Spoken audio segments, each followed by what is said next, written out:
not going to drag this intro out, since this video is probably already going to be super duper long, given just how much stuff there is to cover here, but I just want to state that I'm probably going to get a few confirmed things wrong here and there, and there will probably be a pinned comment with corrections, assuming this video didn't jump like, 2 seconds ago. Also, I'll put in timestamps on screen right now to each section in case there's a specific piece of information you are looking for. And with that all said, let's jump in with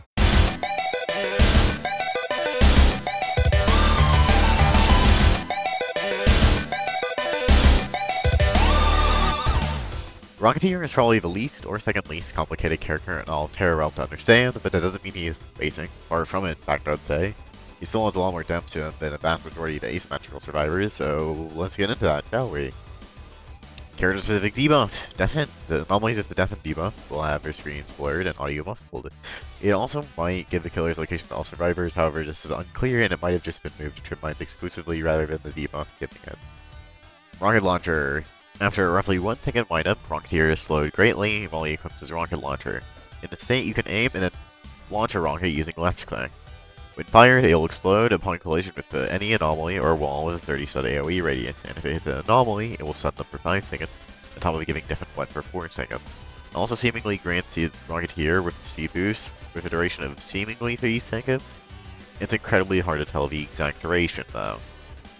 This move does have self-damage and will deal 15 damage and apply deafen 1 if you're caught in the rocket's explosion radius, so be incredibly careful about that. If you press the E again, Rocketeer will unequip the rocket launcher with a penalty of putting the ability back on cooldown for 3.5 seconds. Trip Mine. Rocketeer blazes down a mine in his current position after an incredibly brief wind-up. You can place up to 2 mines at once, and they have a 15 stun radius, and it will explode after a 0.5 second wind-up, assuming an anomaly is in their range. It'll apply slowness 3 and deafen 1 for 4 seconds. It is worth noting that this move at least used to be able to damage the Rocketeer when placed as well, with lower damage / debuff duration, dealing only 10 damage and inflicting slowness 1 for 3 seconds. However, this information is likely outdated, but it's impossible to really tell due to the lack of clarification on it in the Rocketeer dossier video.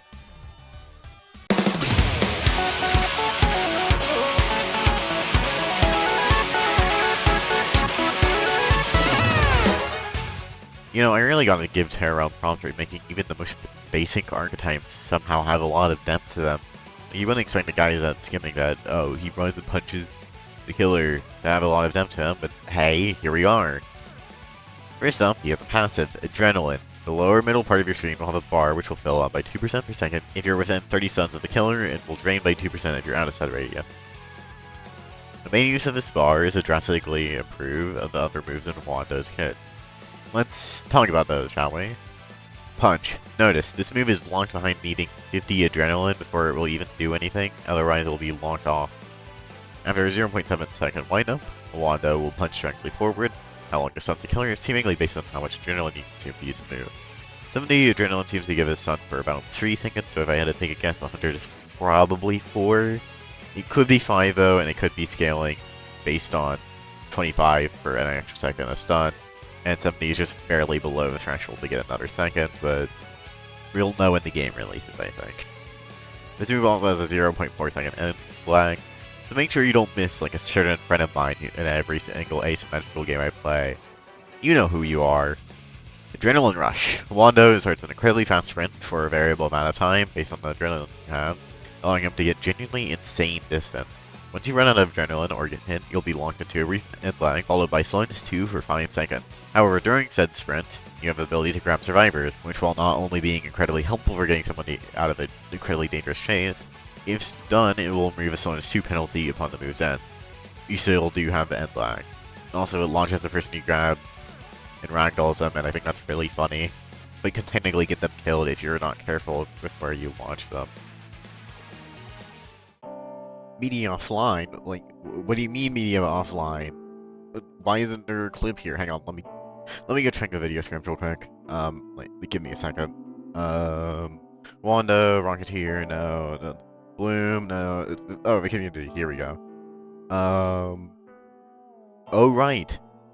We don't have any gameplay footage for the community at all. I don't even have like a relevant clip to play.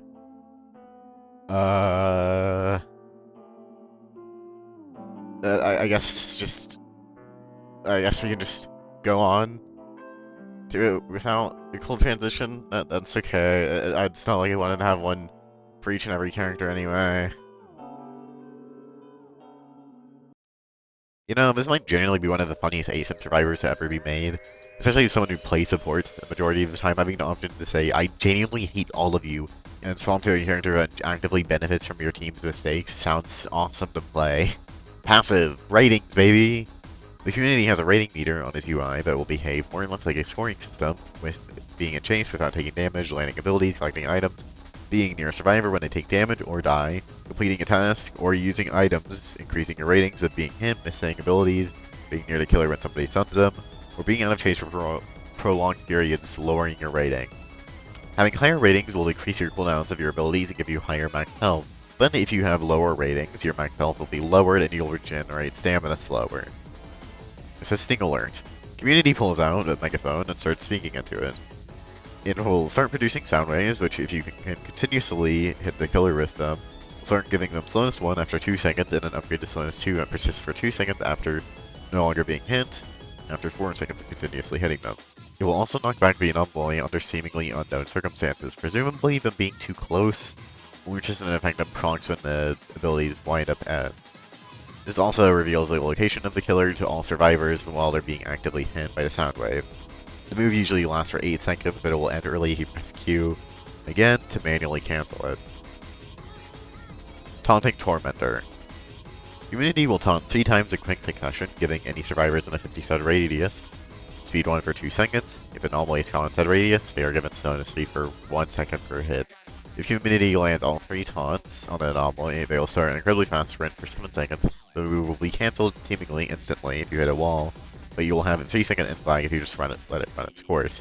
Meaning you could probably do some cool tech where you purposely end it at around 6 seconds to minimize the end lag. However, this is just speculation since we really don't know, and that might just be poor wording on the description.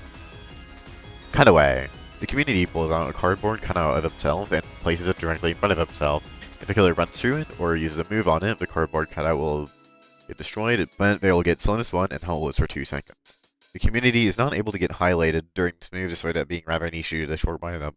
You can have 2 cutouts placed at once, and each cutout will generate you 1.5 ratings a second.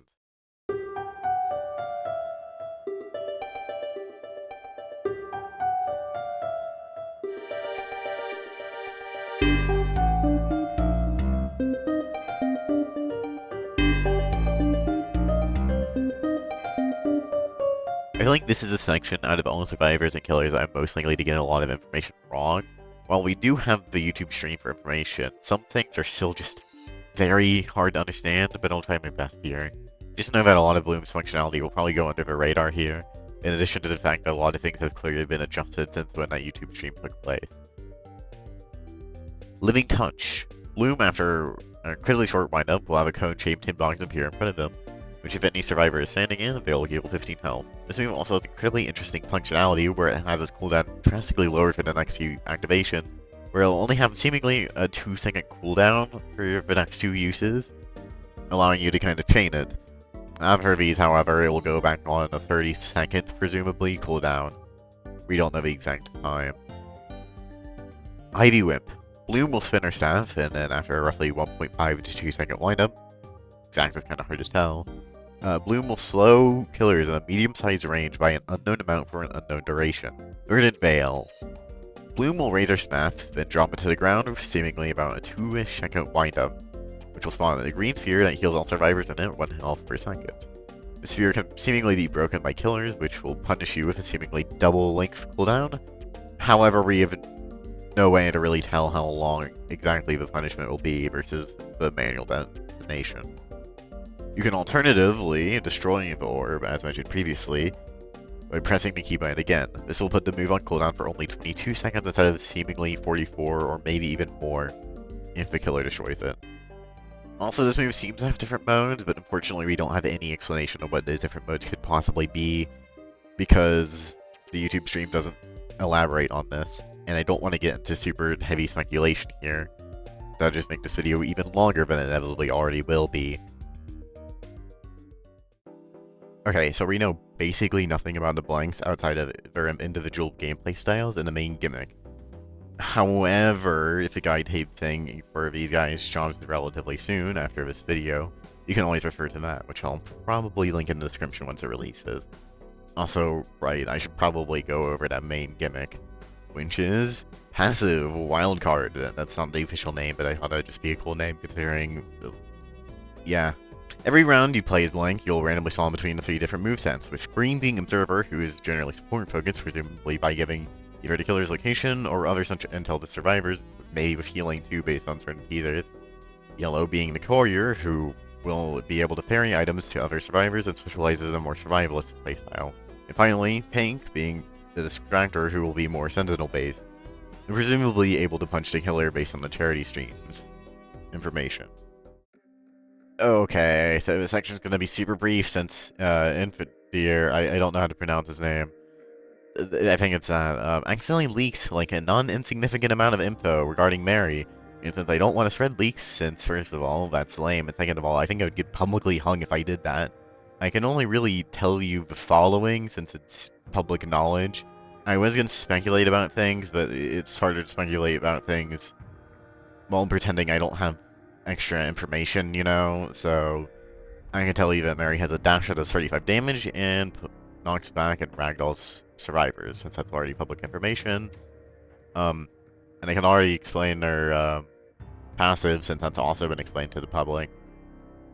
Unnamed passive for Mary. At the start of a round, the closest convict to Mary will be marked, and this will cause all of her attacks to be amplified in some form or another, either from higher damage or longer debuff duration. If the current marked player dies, the next closest convict will assume the debuff. Sorry if you wanted a lot more from this part, I can't really go over much without accidentally leaking things, I feel like. I just don't trust myself to give an unbiased speculation standpoint for what the other moves can possibly do. I hope you can understand.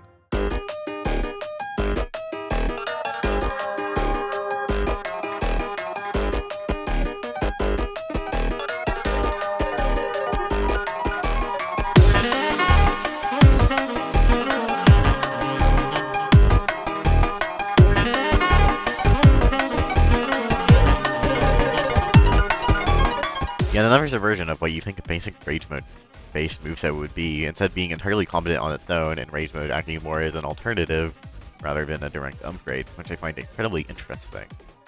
Passive, Bloodblast. There will be a meter present in the lower middle part of your screen that gets filled when dealing damage to survivors. When filled, will let you activate Draconic Rage. Discuss the effects of once we get to that move a little bit later. In search of bodies. After a brief wind-up, Drakobloxxer will go mostly invisible and gain speed 2 seemingly until you attempt an M1 or any other move. Also, it's interesting to point out this move starts to add a double cooldown at the start of a round. Feral Frenzy. After a roughly 1.5 second wind-up, Drakobloxxer will start sprinting on all fours at an incredibly high speed. If you hit/run into anyone during Sash, you'll deal 40 damage to them and ragdoll them briefly. The Draconic Rage. Drakobloxxer will scream, and after about a 1.5 second wind-up, will transform into a big Drakobloxxer and start draining your bloodlust meter. All of your moves will be upgraded, and your M1 will deal 30 damage instead of 20, but to compensate, your max stamina will jump from 110 to 90, and your screen will start to violently shake. We currently don't know what any of the upgraded moves actually do, due to the lack of any information at all about them. However, we know the names for each of the moves, being Prey Hunting replacing In Search of Bodies, Bone Crusher replacing Feral Frenzy, and Draconic Hunger replacing Draconic Rage. One can only assume what a big Drakobloxxer variants of these moves do, but that's not my job to do, at least not today. S666 is not only the killer I'm looking forward to playing the most out of any killer, due to me just really liking Trapper playstyles. They also have a genuinely insane skin lineup, which we'll get to later on. And to sum it all off, their moveset seems to be one of, if not the most complicated to use as well, which I greatly appreciate, since, you know, I love me some high difficulty characters in ASIM. Let's get into that, shall we, with the characteristic debuff, Dominion. Anyone with this debuff will take more damage from your N1, and will also make convicts near them bleed by an unknown amount, seemingly with higher bleed damage based on the higher amplification of Dominion. Passive modes. There's like a 90% chance this passive just isn't in the game anymore, but I'd cover it on the very off chance it actually is, since it's just horribly redundant because the rest of Guest 66's kit already just shuts down looping, so this doesn't need to exist. But hey, who knows, maybe it still does. Anyways, this passive gives you two modes you can swap between, being kill and possess. If a mode is selected as kill, you kill convicts normally. If a mode is possess, however, whenever you kill a convict, you will reanimate them from the dead, and then they'll be controlled by an AI that will presumably try to melee survivors for 12 damage. The main reason I wouldn't be strong if this got scrapped is because this is just horribly redundant, because Guest 666 doesn't need another anti-looping tool when their entire moveset is basically anti-looping tools. Not to mention there'd be no reason not to use the zombies if in any scenario. But if the penalty was, say, oh, you don't get the time from the kill, then there'd be literally no reason to use them, because then they'd just be because they're already redundant. There's no point to ever use them. I don't know, man. I wouldn't be strong if this got scrapped, but the wiki says it is still in the game. However, the wiki is super outdated and tons of things, so who knows. Untitled Insignia. After a roughly medium length lineup, a symbol will form below Guest 666 that will effectively act as a proximity mine. If a survivor steps in its radius, it will explode, doing somewhere between 23 and 35-ish damage. The exact number is kind of unknown at the current moment. Convicts hit by it will also suffer from Dominion 1 for 10 seconds, and on top of that, Guest 666 will get Speed 1 for 5 seconds. Omnipresence. Guest 666 after a presumably short windup will place an eye on the ground wherever the cursor is pointing. Whereas the limit of 3 eyes at once, and Guest 666 can teleport to any one at any given time. 37 to 45 damage, plus inflicting Dominion for 7 seconds to anyone close to eye. However, the damage value is probably absurdly outdated and is probably lower in game, because Untitled Insignia also had dramatically higher damage earlier in testing, but got lowered later. The damage radius when you teleport to an eye can also set off traps as well, which should be kept in mind so you can probably pull off some crazy combos with that. Also, with this move, much like Untitled Insignia, it gives the guest speed when somebody takes damage from it, this time being speed 2 for 3 seconds. We aren't sure how this benefits the guests, but the eyes will also draw a red line between themselves and survivors, maybe indicating damage radius on the TP, or just acting as a form of a location for the guest. But currently, we have just no idea what this red line functions for, though. Prosecution. For a while, I thought this move was just dead in the water due to lack of seeing it anywhere. Due to the latest Rocketeer as of recording this, Hwando 1, we still have footage of, hey, would you look at that, get 666 using the grapple move. So let's discuss that move, shall we? Guest 666 will enter a flying state in which their walk speed dramatically ramps up to 40 and they can't be stunned. This state, however, will replace their M1 with a chain that will be fired seemingly based on your cursor. Upon hitting a survivor, it will do 9 damage, ragdoll them, and start to reel them in, doing a minigame where both parties will have to hold a directional input between WASD in order to either reel in a survivor as guest or get out of a chain as survivor. If a bar fills, the back and forth will instantly end, and it will also instantly end after 10 seconds. But if guest does manage to reel in the survivor all the way, you deal 45 damage to them.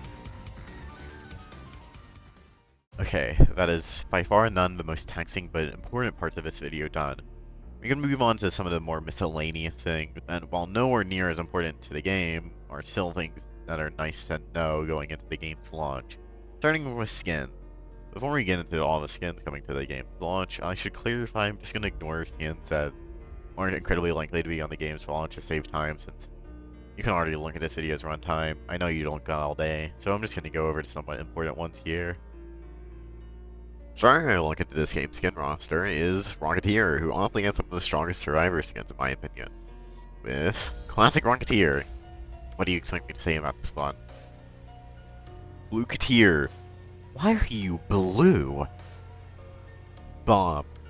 This skin is based on Bomb from the Max. I don't know how to pronounce that name fully, but I don't really have commentary for this one, though.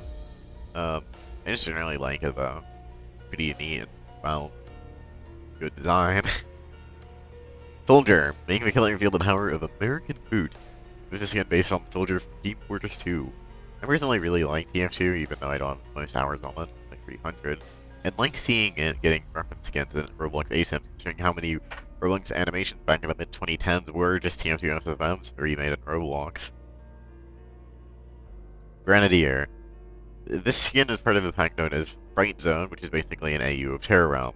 But besides that, I don't have much to say about the skin, other than it's just really well designed, especially the upcoming redesign for it. Another Rocketeer skin based off a Terra Realm AU, this time an AU called Another World. I really like how off-putting this one's design is. Kind of feels like something you'd see from a Killer skin, not a Survivor one, but considering Rocketeer's lore, yeah, kind of makes sense. Even though I don't know the Another World version of Rocketeer's lore, considering how straight up evil Rocketeer is, I guess it fits.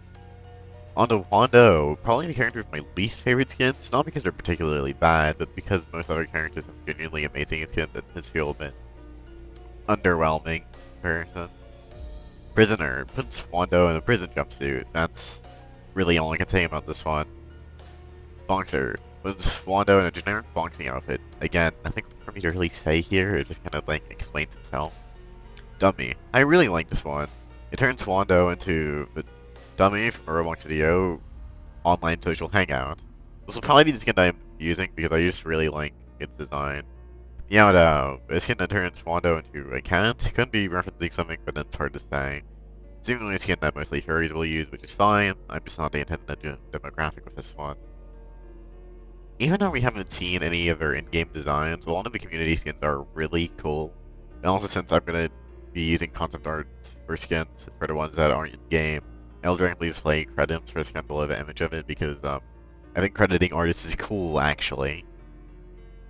TV star. The skin makes the community essentially turn antenna, which is, surely we are all using the skin, right? Once it gets into the game, like, right? Right? It's not like I'm not even going to be using the skin since there's a better one, which we're going over literally next. With Imperious, thanks to give the community effectively Seal, Sickmaster Luke's avatar. That being said, the skin just looks like really clean, and outside of the funny tennis skin, this is probably my favorite community skin. Sending plus Tito's. Swamps the community's outfit with an outfit of Miku and the song Static, and outfits based on several different Tito songs, respectively. Again, skins which aren't for me, but I'd imagine the people who do like Vocaloid stuff will get great enjoyment out of these two. Fellowship swamps the red and community's color palette for green while also changing his clothing completely. Bloom has a very strong skin roster in my opinion, but to make it fair, like the other characters besides Rocketeer since he has more implemented, I'm going to go over only 4 of their skins, but I would heavily suggest going through the skins page of the Bloom part of the wiki, since as far as I know, the information regarding skins on the wiki is a lot more accurate than the moveset information provided on the wiki. So go check it out, it will be linked in the description. But the ones I decided to show off for Bloom are Anoma, because I think that's how you pronounce it, I'm like 90% sure I butchered it, but whatever. Replaces Bloom's spring-esque color scheme out for a fall-based one instead, which just generally looks really nice. Bismuth swamps Bloom's outfit out for a very psychedelic one based on Wild Bismuth. Probably my favorite out of all of the known ones we have for Bloom. I'm gonna say though, since she just has a super strong skin lineup. Lispy? I genuinely have no idea how to pronounce this one, sorry. Turns Bloom into an evil alien. Ooh, scary! Another really well-designed one. I don't really have much to say. Wisp replaces Bloom's green and pinks in her normal design for light blues and whites, while also adding skull framing to her design. And another 500 banger skins go to Bloom. Even though I'm not covering them, like, all of Bloom's skins are, like, incredibly good. Okay, so the main reason I made the skins part only go over a few skins per character is quite frankly because this part would have been horribly long due to Drakobloxxer alone having, like, 17 skins. And going over all of 6 skins would add, like, 2 more minutes onto the runtime as well. For Mary, though, let's just say she didn't get it as unfortunate. We're gonna go over now. Okay, so Mary, in all honesty, you will probably get more skins than the ones I'm going to go over this part, or, well, the one I'm going to go over in this part, which is supported by the wiki. But the one I'm going to go over is quite literally the only one with, like, any visuals to go with it. If you're curious what some of the others are probably going to be, one will probably be based off Butcher's Vanity, and another based on Token from the composer, and all. So, let's go over that one skin, shall we? Killer Movie changes Mary's outfit to heavily resemble Killer Kyle from the classic Roblox machinima, the Masked Killer. Honestly, I really like this one, but to be fair, it is incredibly difficult to mess up the black and gold color palette since those colors just go incredibly well with each other. I don't have a good intro for the Drakobloxxer section, so let's just get right into these skins. Michael Hoxton. Based on a fan-made Drakobloxxer design, I can't particularly explain why I like this one, but something about it just kind of clinks with me. Biotic turns Drakobloxxer into a robot. Not particularly crazy, but still a really cool skin. Jungle King. Turns Drakobloxxer into Yarn from the Terraria Calamity mod, which will probably end up being my main skin for Drakobloxxer, since I think... I think I might like modded Terraria just like a little bit. It's not like I have 30 days of playtime. That would be crazy. And most of that being like Calamity too. That would just actually be crazy, right?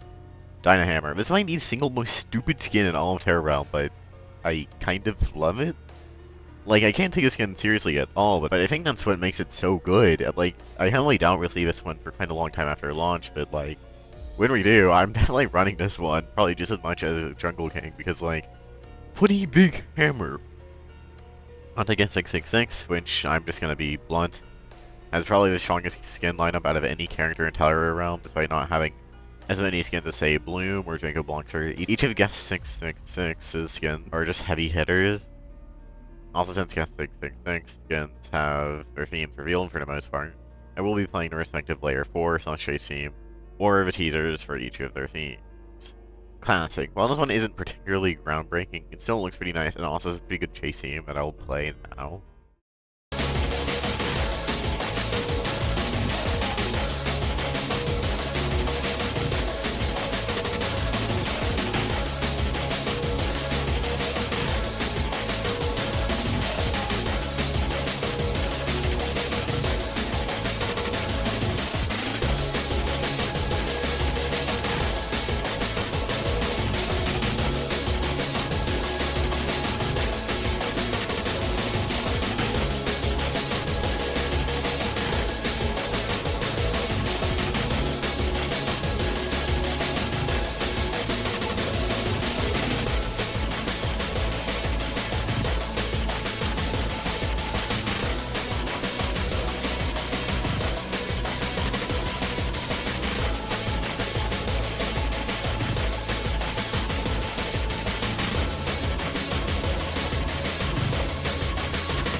Bloxxxer. This skin turns Guest 666 into Bloxxxer from a video from Oblivious HD of the same name.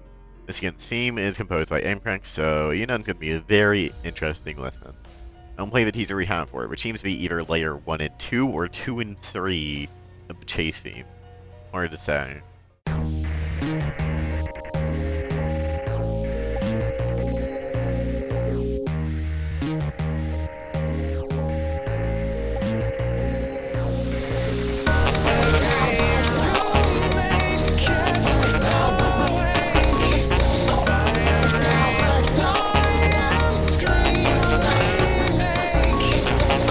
I think this guy misses the client. Anyway, this skin is based on Lord X and the song I Miss the Client from the album Sinister Minds by Turkey, with several others.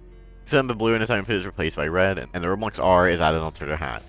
Skin's name comes from the fourth song of the said album called Big Misser. The chase theme is also heavily inspired by Sinister Minds, although the chase theme is apparently getting replaced by an updated track for the skin, and getting moved to a separate skin, which I'm curious to see if that will be in the launch. Probably not, but who knows.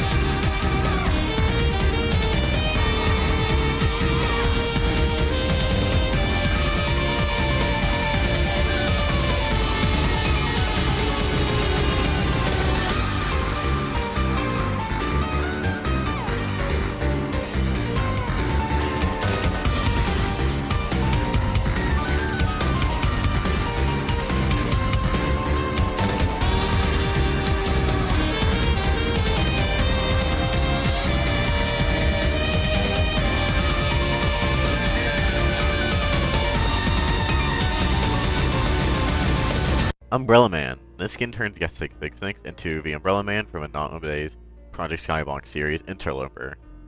which, by the way, is probably my favorite web horror series of all time. Genuinely, I can't recommend it enough. It's just incredible. Please go watch it if you like anything sports game related.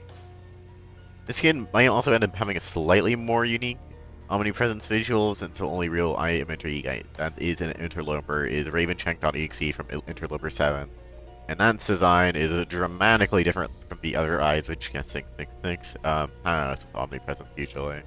Before I play the chase team teaser, I do want to point out that the audio for it is kind of messed up, since I'm forcing the audio from the wiki instead of just like, you know, just like installing the Twitter video, which would probably give you higher quality, but whatever, I can't be bothered to do this. This video's already been in production for like way too long. I just want to get it done, man.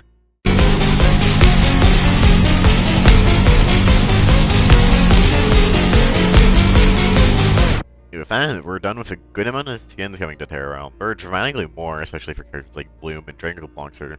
The goal here is to show the ones that we know will be in the game, while still showing a few cool skins, even for the characters that don't have any implemented skins as of a charity stream build. I don't really think I have a good transition into the DFL LMS because I can't think of anything relevant to say for it. So I'm just gonna let it play, but no before the other two Last Man Standing themes. I'll try to explain why those characters have a connection.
Time for the last man standing about the coward and the demon. I don't know why I phrase it like that.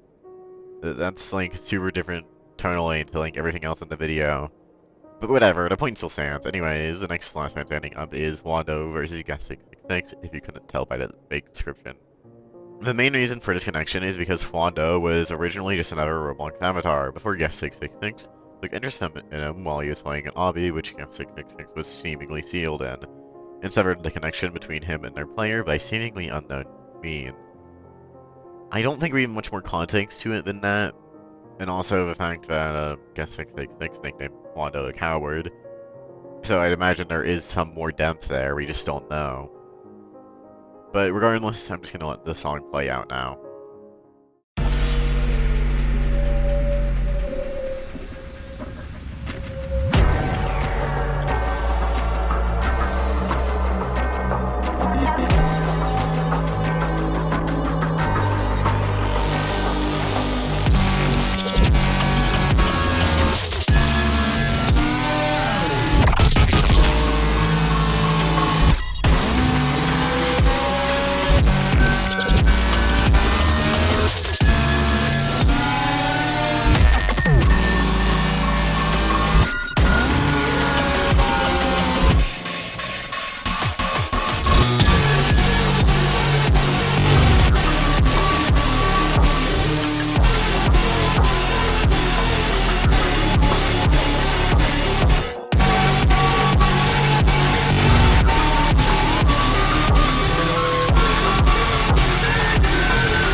thinking about it, it's very interesting that by far the most evil convict and the most innocent anomaly respectively have a last man standing together. While there's a direct reason for this last man standing existing, which I'll get into in for a second, I just think that's interesting to think about. Anyways, the connection between Drakobloxxer and Rocketeer essentially boils down to Rocketeer killing Drakobloxxer before some incident brought Drakobloxxer back. And hopefully for obvious reasons, Drakobloxxer, let's just say, isn't quite fond of Rocketeer. Anyhow, it's time for the stalling to play. It's just one's kind of a bop, even though we only have the first 40 seconds for it.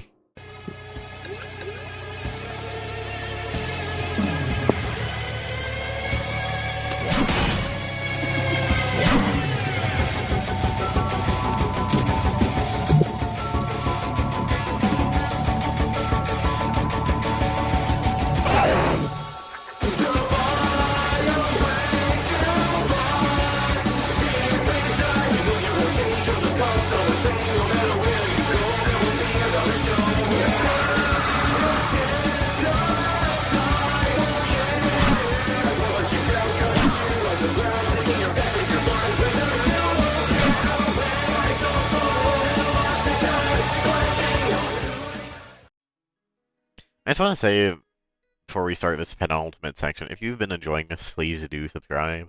I'll be making more Terror Realm stuff after this. I will elaborate more in the outro, though, since that's enough of me plugging my own channel in the middle of the video. Let's get into the maps coming to Terror Realm. Although I think it is important to note that apparently all maps will have unique objectives. It's unlikely the objectives will be in the public test build, but they are essentially confirmed for the full release. So let's discuss the two maps coming with the game's launch, shall we? Community Communications is a map that resembles a worn-down and dilapidated building which the community used to own and was their studio in pre-Terror Realm. The map's lighting is mostly red and a greenish white. To the surprise of probably very few people out there, there are quite a few community cutouts scattered around this building because, what a narcissist or something, I don't know. The locations of note on this map are the room in the center with a bunch of folding chairs and tables set up, the outside section where the killers spawn at, and finally the room with the giant couches.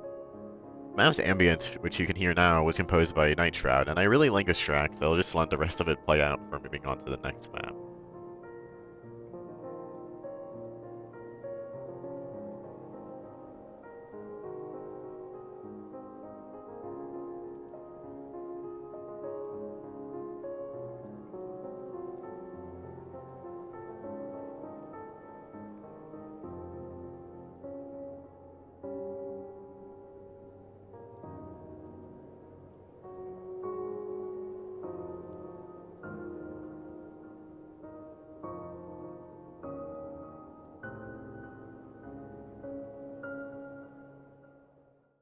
Drakobloxxer Forest is, well, a forest with a ton of buildings with overgrown plants scattered about on varying elevation. This map is almost certainly connected to Drakobloxxer, but I can't exactly pinpoint the exact reasoning. If I had my best guess, this is where Drakobloxxer was living before the incident with Rocketeer happened. The locations of his note really just include the buildings and the center location with the stairs. No commentary on this map's ambience, since we are currently lacking its standalone track, which I'd prefer before I give my opinions on, even though I'm pretty sure we can hear it in the background during charity stream. I just don't want to get my full thoughts onto a track when we haven't heard like the full thing more properly on its own, which is what I prefer to do for these tracks. This last section will be incredibly brief, just going over things that are not applicable to any other segment, including emotes, with some of the following emotes being ecstatic, ghoul, peanut butter jelly time, last sahur. What kind of idiot are making early ranking segment at the end of each round, ranking your performance, probably from F/D to S, with S being apparently super difficult to obtain. Achievements exist, and some of them are, let's just say, at the very least, very, interesting. Well, let me give you an example. Quote, "Hi, my name is Hwando, and my favorite brain rot is Tung Tung Tung Sahur," which you will obtain by telling somebody what your favorite brain rot is at once, so... Did they give the developers a lobotomy? What happened? There will be random items scattered around maps the survivors can use. There will be 5, however, I think only 1 is meant to be public knowledge, as far as I'm aware. Others might be 2, though. That being the medikit that heals 50 health. And with that, I think we're done. Hey, wait, no, come back, please. There's other things to talk about. I want to say no, please come back, please, no, don't leave. I don't really have anything super planned for this outro, but thank you for watching all the way through this like 30-minute long video. If you enjoyed, please consider subscribing. And since if it isn't obvious, I'm incredibly hyped for Terra Realm, and I'm going to make a lot more videos about this game after the public test build ends. Probably none during it though, besides maybe like one clip compilation. I just want to spend those 3 days knowing the hell out of this game. I hope you can understand that. So, yeah, that's all I have to say. I'll see you in 9 days for the public test build, since, I mean, who knows, maybe like the 2 people watching this video will encounter me in the public lobby. Because I don't really expect this video to get more than like 2 views. I'm only really making this a really long video for myself because I want some way to express my love for this game, since I really like everything about it that we've seen. Yeah, that's about it. Okay. Wait, hang on. What's this part in the script? Like I'm seeing right here. I'm not reading that. Like, I might be a sellout, but I'm not that much of a sellout to ask for that as the outro singer, dude. You know, I gotta go fire my script guy, hang on. Hang on, let me see, who writes my scripts again?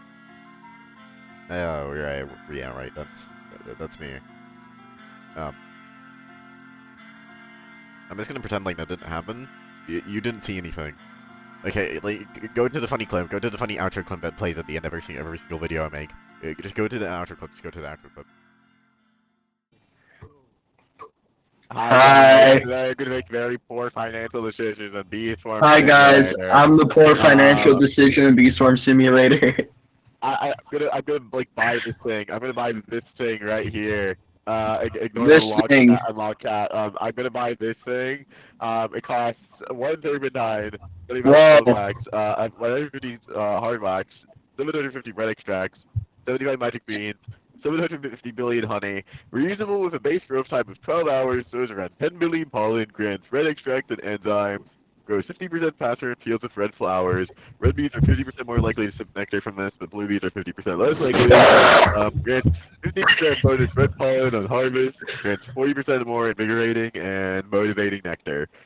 I'm going to buy it now. 3, 2, 1. Whoa!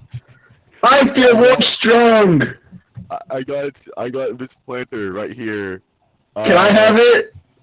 Thank you for watching this video.